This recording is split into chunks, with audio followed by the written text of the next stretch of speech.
Hey everybody, Hindi and Chayale here, and we are here to give you some bad advice. Just kidding. We are going to share with you some bad advice that we have heard, and we kind of want to nitpick and tear apart what we don't like about it and see what you think. Hey, we're Hey. back at it with some more bad advice. Our audience has given us so many examples, and today we're going to go with the advice that this woman was given, and many others, to dress her husband. And I think the words she used was dress that man. You can imagine who it came from, maybe her sister, maybe her mother, maybe her aunt, maybe her cousin, maybe her friend, maybe whoever. But if you don't like how he looks or how he dresses, then dress him. I think it's So, great advice. I think we should just stick with that. Listen, I hear the temptation. I hear where it's coming from. yeah, you're saying like the stereotypes of like women just are just more skilled in this area. So naturally, a woman would be determining what everybody in her family should be wearing because that kind of like a she knows best type of thing. Right. So why not? Like, why not dress him? Right. Right. So like I can understand where a woman's coming from that place. I could also understand where a woman's coming from the place of, let's say, her husband is so independent and he doesn't dress to impress, and she's concerned about what society thinks, and she has a lot of there's a lot of reasons for a person to care about what they're wearing. Right. So like, let's say I could hear a woman justify it with, but he's a rabbi and he needs to make sure that like I've heard this a lot where he's a rabbi and in, let's say in the Chabad house world, it's accepted to wear a tie. Like he should be wearing a tie. And so she'll want to influence him to do that because she understands the dynamics of society where there's this expectation. So like I could hear how there will be, let's say, social pressures or other reasons why she'll justify needing to dress her husband. And at the same time, that is control, right? Let's just say it for what it is, right? Like that is controlling. It's totally, I mean, like if we're talking about stay in your lane or like what is in your circle of ownership, the clothes on his body are definitely his circle of ownership.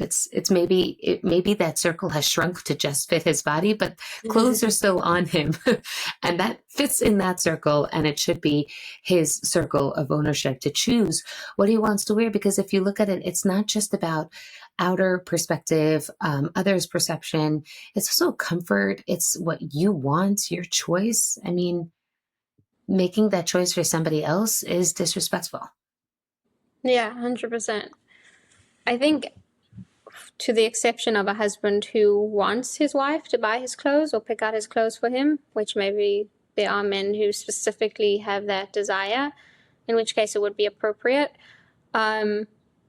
I think it could be a very painful area of control, especially if it comes with like the sense of criticism, like you're not good enough and you don't know what you're doing and you don't know how to show up properly in society, and I have to teach you and I have to show you. And it comes with a side of like that you're useless and you don't get it, and like why can't you just you know whereas like if you picture it the other way around, if a woman's able to just embrace who her husband is and how he shows up, he gets to be himself and he gets to explore like, how do I want to show up? And the way it goes with circles of ownership is when we climb into somebody else's circle of ownership, very often they climb out because there's only enough space for one person in a circle of ownership.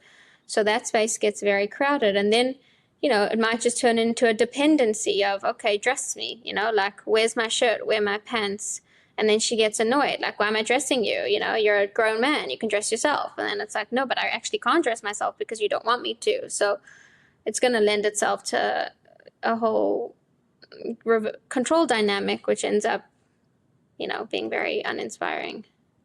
Yeah, for both parties. Um, Agreed. And there's like that pressure that she has to carry, or she now has to pack his suitcase if he's going somewhere. So she's just not packing for herself. Now she has to worry about him and make sure he has everything on his own. And I could see how some women would get defensive and say, like, no, I never said that to my husband, that he's not capable of dressing himself or that he is colorblind. I never said that. But the energy or your thoughts, whatever, and however deep they are, will show up in that action. So it's important to just say that.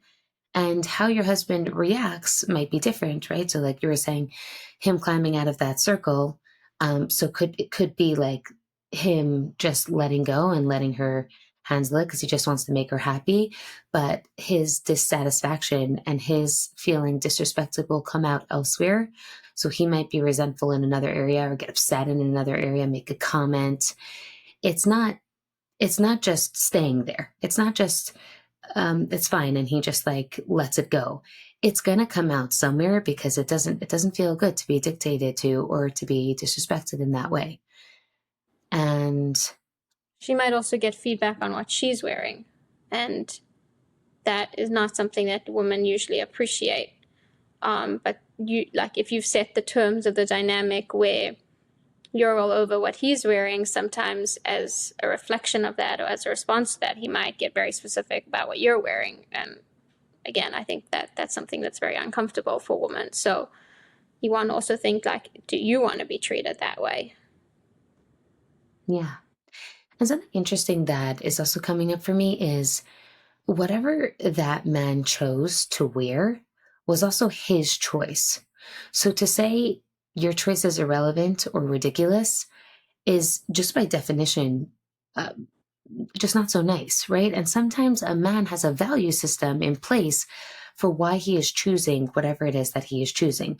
And I'm not even talking like a Hasidischkeit of like wearing black pants, white shirt. I'm saying I know someone who, let's say, he wears Kirkland. Kirkland is Costco company, right? So he chooses to wear Costco. Why? Because it has, I guess, maybe like a lifetime warranty, and he thinks it's comfortable. Whatever it is, he has a value system in place for why he's choosing that specific thing. Maybe he likes that it's inexpensive. Maybe he thinks that this is what clothing should be worth, or he likes I don't know, the quality of the materials and what they're making. Some men don't care at all and will wear schmatas. That could be, and that could be a different conversation. But like most men, they're making a choice for a reason, and it's not fair to just dismiss that reason or that value system. Yeah, I cannot, like you're rejecting a part of them. Yeah. And there's definitely space for a conversation of, I love seeing you dressed up. I think you look so good when you put on a suit and tie. Or I love you in this look, or I love you in this color. Expressing attraction in at times, or sharing with your husband like what you feel, like what you love in how he can show up is could definitely be inspiring. It's very different to like telling him or rejecting him. Right. Right. And the energy is really important to mention here too, right? So if you're expressing that, or you're expressing that feedback, so if it's with the energy of trying to control or manipulate, obviously that's going to backfire. But if it's, I'm accepting this person for how he is and who he is, and have that unconditional love and respect in place, and just expressing a desire around it, then it should land well. And it doesn't have to be you trying to control him. It doesn't mean that he needs to go and buy that right now or wear that today. But there would be less resistance on his part if he didn't feel like he was being controlled into wearing light blue to match his eyes. Right? Okay. All right. So do we have to dress that man? It's We not do on you. not. Yeah, not on you. One less thing for you to do. We would love to hear your feedback, thoughts, and questions. Please leave a comment below or email us at yourrelationshift@gmail.com. Looking forward to connecting with you. See you next time.